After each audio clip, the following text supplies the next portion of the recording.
Hi everyone. Greetings. Without telling her family, Amber Johnston's daughter Anna Johnston was traveling to a five-star hotel for a private rendezvous with her covert boyfriend Joseph. Anna Johnston suffered severe injuries when their car was involved in an accident en route. Anna Johnston is undergoing medical treatment after being admitted to the hospital. She is battling death. You haven't seen this tale on TV. This is the tale of what transpired when the cameras were off, when a private scheme became a public nightmare, and when Anna Johnston's struggle for a typical life transformed into a struggle for life itself. To the outside world, the Johnston family represented a compelling story of triumphing over hardship. Little people Amber and Trent had created a lovely life for themselves by adopting Anna and her brother Alex, both of whom had dwarfism. Their suburban home was a sanctuary, a place of love, laughter, and the familiar. Family life's instability. The family spark plug was Anna in particular. A strong, driven young lady whose health issues had only served to lift her spirits. She was their warrior princess, their miracle. However, a gradual change started to take place as Anna progressed through her adolescence. The little child who used to love the limelight started to back off. The teenager began to rebel against the restrictions of a life so widely publicized as they navigated the difficult waters of independence and identity. Regarding her parents, every cough, discomfort, and doctor's appointment had been a war that Amber and Trent had fought together. Together, they formed a stronghold against the outside world. However, what would happen if a member of that unit began constructing a covert drawbridge? A new Anna was developing in the seclusion of her room, on a phone that her parents were aware of but could never have anticipated the contents of.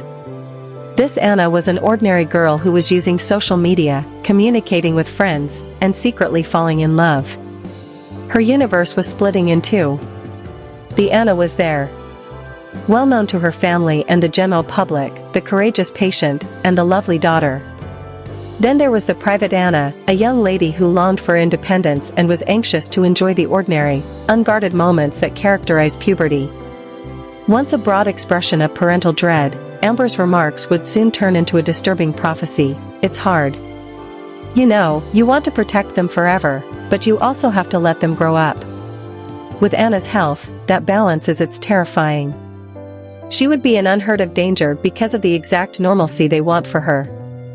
An inside secret, rather than an external threat, was poised to break the fortress's walls. Joseph was his name. He was not famous. He wasn't from the little people community or reality TV. By all accounts, he was a typical young man from a nearby town.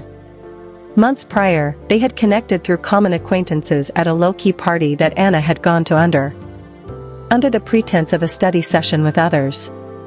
Joseph was a symbol of something addictively straightforward for Anna. She wasn't the small TV character in his eyes. He thought of her as Anna, beautiful, intelligent, and humorous. Their relationship was a virtual ghost that mostly existed in the realm of late-night FaceTime chats and encrypted messaging apps. Joseph was aware that secrecy was necessary. He was aware of Anna's medical background, her well-known family, and her protective bubble. Their dates were brief and meticulously planned. She had a brief cup of coffee with a buddy while they were shopping. A stroll in a park that is far from their home. Whispers and stolen moments were the foundation of their relationship, which further deepened their emotions. Their secret became their world, and they were partners in it. The concealment was a double-edged sword for Anna. It was exhilarating and evidence of her freedom, but it was also laden with guilt. Sending and receiving texts felt like a tiny betrayal of the parents who had given her everything, who had repeatedly battled for her life. At night, as she lay in bed and listened to the sounds of her family moving around the home, she would ponder how she would ever be able to reconcile the differences between the life she was born into and the one she was attempting to create for herself. The only person who didn't stare at her with the shadow of her medical chart in his eyes was Joseph, who was also her getaway. He was her normal, and the need for that normal was going to force her to choose a course of action that would alter everything. The bold idea originated from the frustration of having little time and the intense need for a genuine, uninterrupted date. About an hour outside the city, Joseph had secured a room at a five-star hotel in a posh, remote location. A single night where they could simply be a typical couple was supposed to be a surprise. No hiding, no peering over their shoulder. The plan was both enticing and horrifying to Anna. It required creating a convoluted network of falsehoods, informing her parents that she was making sure a reliable friend was ready to cover for her by staying over at their home. The prize seemed well worth the enormous danger. The unsaid was pervasive in the Johnston home on the day of the date. With her thoughts 1,000 miles away, Anna went through the motions. Was Amber aware that her daughter was quieter than normal?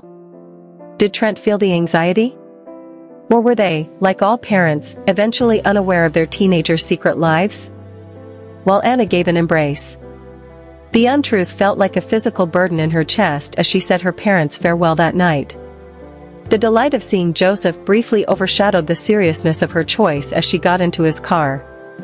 Two young lovers in love shared dreams and laughed easily during the first part of the journey. The radio was turned on.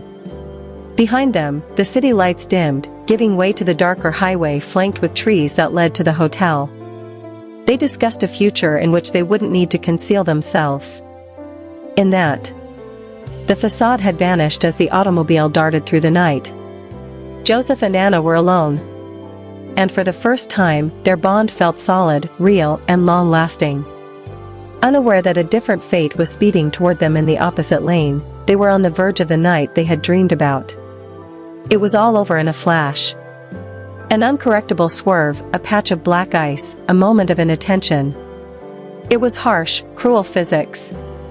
A much larger SUV sideswiped Joseph's small set-in. Before they crashed into a concrete divider, the impact's intensity spun them like a toy. The car's peaceful intimacy came to a sudden end with the sound of breaking glass and crunching metal. Then there was only the faint, desperate moan of the car's horn and the hiss of a ruptured radiator. There was complete destruction, according to witnesses who dialed 911. When first responders came, they discovered Joseph stuck behind the steering column, confused and bloodied but still conscious. Then they noticed Anna, who had been flung by the force. The compact frame had taken the brunt of the impact. She was pallid, scarcely breathing, and unconscious.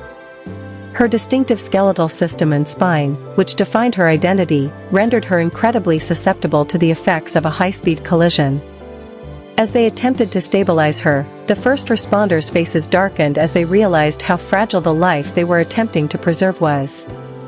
Anna was classified as a trauma red, the most serious classification, as the jaws of life ripped through the metal to liberate them.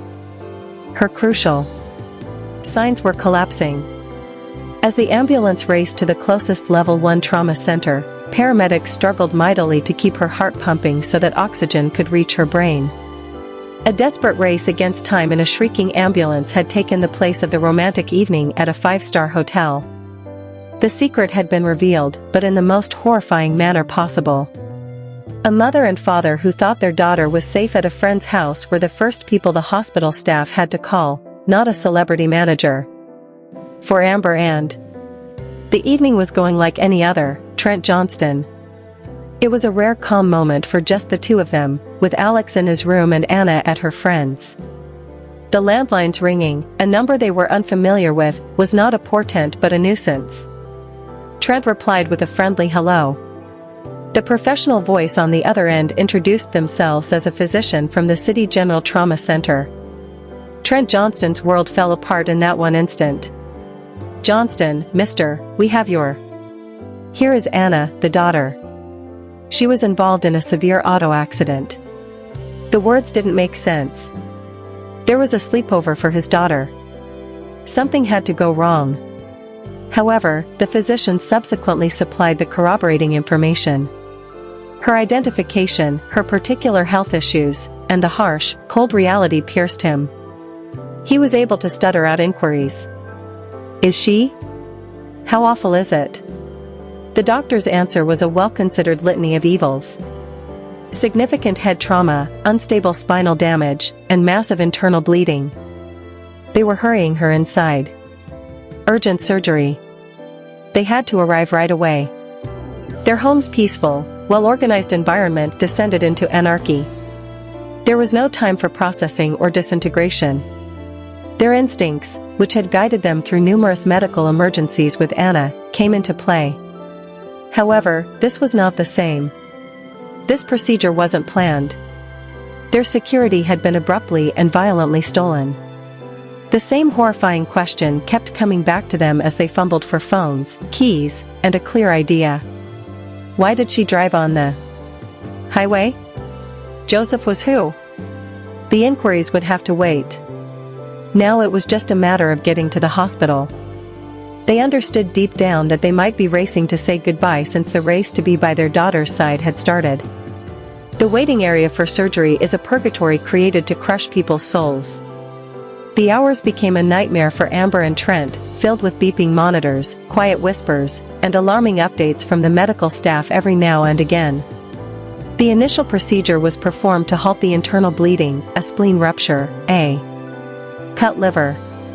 The second was to ease her brain's pressure. Stabilizing her shattered spine was the third. They would jump every time the doors opened, their hearts in their throats, anticipating the worst. They first encountered Joseph in a peaceful spot. After receiving treatment for a concussion,